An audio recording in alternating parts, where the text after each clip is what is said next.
Ndugu mtazamaji wetu, kama ni mara yako ya kwanza unajiunga nasi Mswati Media, basi usisahau kubonyeza alama ya subscribe press bell ili uendelee kuwa wa kwanza kupata taarifa zetu bomba kabisa za michezo.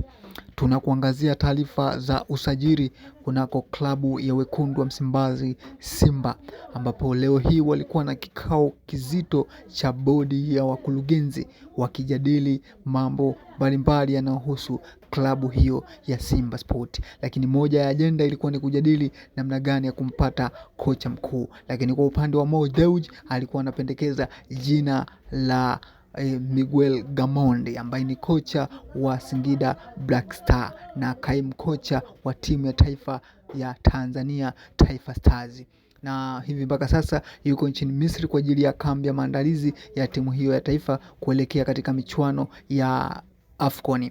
Hivyo inasemekana kama Gamondi na Singida Black Stars watafikia makubaliano wa kusitisha mkataba wao, basi tunatarajia Gamondi atakuwa kocha mkuu wa klabu ya Wekundu wa Msimbazi Simba na atakuwa mrithi wa Dimitri Pantev ambaye amekalia kuti bovu huko Msimbazi.